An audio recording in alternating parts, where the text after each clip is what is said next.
नमस्कार दोस्तों, आप देख रहे हैं लोकल 18। मैं आपके साथ विनय अग्निहोत्री। हाल ही में संपन्न हुई पुणे में मिसेस इंडिया का खिताब जो है भोपाल की अपेक्षा डबराल ने अपने नाम किया। मैम, सबसे पहले स्वागत है आपका जो है न्यू ये 18 में। Thank you very much.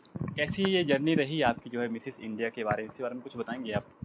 बहुत ही इमोशनल जर्नी रही मेरे लिए तो, क्योंकि मैंने नहीं सोचा था कि मध्य प्रदेश जैसे छोटे स्टेट से कोई महिला नेशनल लेवल पैजेंट पे रिप्रेजेंटेशन करे और उसको जीत कर आए। तो मेरे लिए अभी भी वो प्रोसेस चल ही रही है कि हाँ, मैं जीत चुकी हूँ।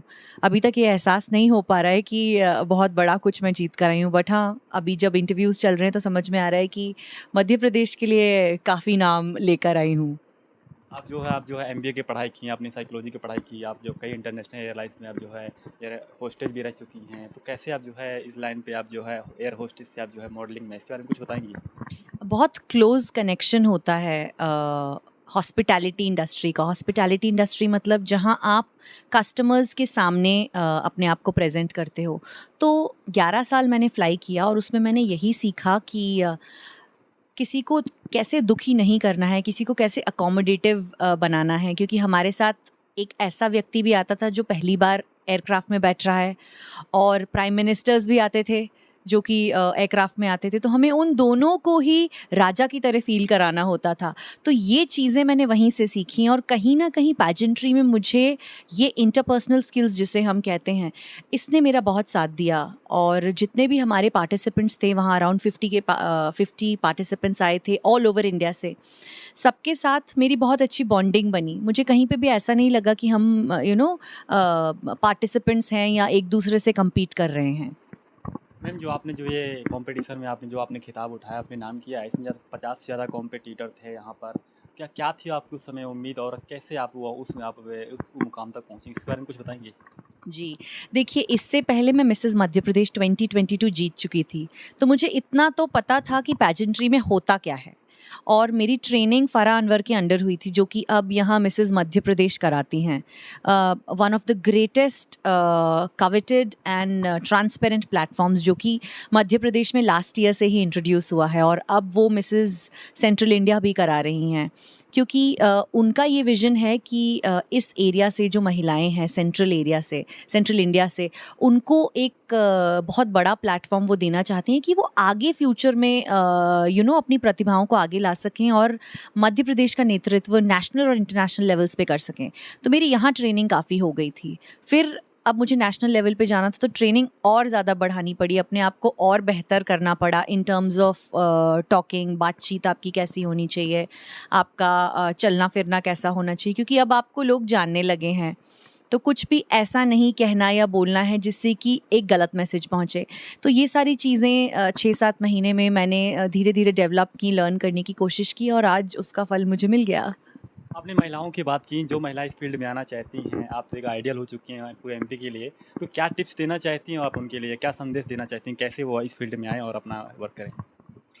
महिलाएं ही नहीं, आदमी भी अगर कुछ भी करना चाहें तो अपने आप को सबसे पहले स्ट्रांग बनाएं।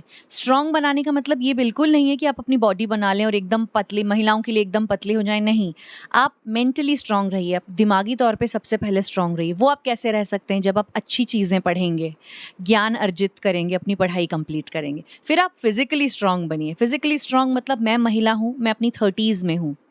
मेरे लिए स्ट्रेंथ का मतलब होता है कि कल अगर मेरा बच्चा गिर गया है या मेरे हम दोनों के पीछे कोई पड़ गया है, तो मैं उसे लेके भाग तो सकूं।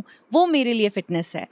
फिजिकल फिटनेस के बाद आती है आपकी इमोशनल फिटनेस। आप अपने हस्बैंड से, अपने फैमिली से बातचीत करते रहें, मिलजुल कर रहें, तो आपका जो दिमाग है उसको खाना, फ्यूल मिलेगा, तो आप खुश रहेंगे। तो ये हो गया आपका इमोशनल स्ट्रेंथ। चौथा होता है स्पिरिचुअल स्ट्रेंथ। विश्वास रखें, होप रखें। मेरा तो नाम ही अपेक्षा है, उसका मतलब होता है एक्सपेक्टेशन। तो वो हमेशा बनाए रखें, क्योंकि अगर आप अपने आप से एक्सपेक्टेशन नहीं रखेंगे तो आप अपने आप को बेहतर कैसे कर पाएंगे। तो ये चारों एरियाज़ में अगर आप स्ट्रांग हो जाते हैं तो ऐसा कुछ भी नहीं है दुनिया में जो आप नहीं कर सकते। अपनी फैमिली की बात की, तो मैं ये पूछना चाहता हूँ कि जो आपने जो है मिस आप एमपी रह चुकी हैं, इस समय मिसेस आप जो है इंडिया भी रह चुकी हैं, तो आप फैमिली में कैसे मैनेजमेंट करती थी? क्योंकि आपका एक बच्चा भी है, करीब 8-10 साल उसकी उम्र होती होगी, आपकी जो है हस्बैंड भी हैं और हाँ जी। फैमिली मम्मी पापा हैं। तो कैसे आप मैनेजमेंट इन सब चीज़ों को लेकर आप जो है वहाँ तक पहुँचे, इसके बारे में कुछ बताएंगे एक्सपीरियंस? फैमिली का कैसा सपोर्ट रहा आपकी इस मुकाम तक पहुँचने? किसी भी मुकाम पर पहुंचने में किसी एक इंसान का हाथ नहीं होता।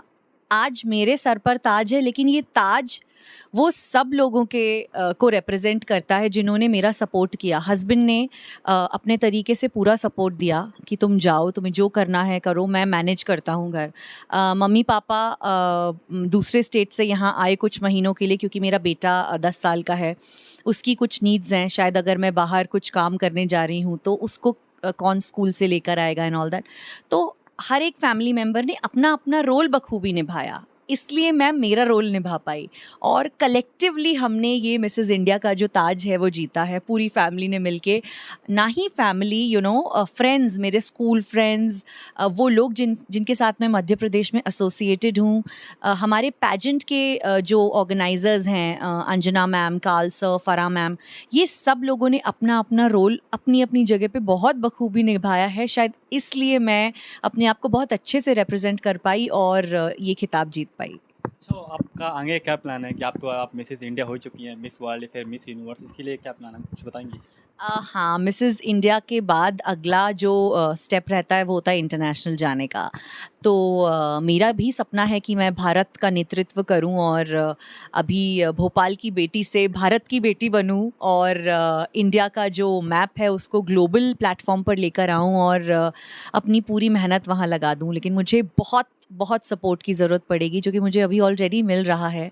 मैंने इस जर्नी में यही रियलाइज़ किया कि सपोर्ट के बिना कुछ भी नहीं हो सकता। और इतना प्यार, इतनी विशेज़ मुझे मिल रही हैं कि मुझे अल्टीमेटली अपने स्टेटस पर थैंक यू डालना पड़ रहा है, क्योंकि मैं इंडिविजुअली किसी को थैंक यू नहीं कर पा रही हूँ। इतने सारे लोग खुश हैं मेरी खुशी से, तो ये मेरे लिए बहुत बड़ा अचीवमेंट है। और अगर मैं इंटरनेशनल जाती हूँ तो मैं यही एक्सपेक्ट करूँगी कि मैं मेरी तरफ से पूरी मेहनत करूँगी, आप मुझे पूरा सपोर्ट करिए। अपेक्षा ये बताइए आप, जो मुझे क्या आने वाले समय में क्या हम आपको जो है या फिर जो हमारे दर्शक देख रहे हैं, क्या आपको ये फिल्मी दुनिया में देखना चाहेंगे? Well, it totally depends. अगर अच्छे प्रोजेक्ट्स आते हैं और प्रोडक्शन हाउसेस को लगता है कि मैं केपेबल हूँ, कर सकती हूँ, तो मैं क्यों नहीं अपना टैलेंट वहाँ दिखाने की कोशिश करूँगी। बट येस, प्रोजेक्ट कैसा है और उससे क्या मैसेज पब्लिक को जाता है वो सबसे इम्पॉर्टेंट है। अगर वो कंड्यूसिव रहा तो क्यों नहीं।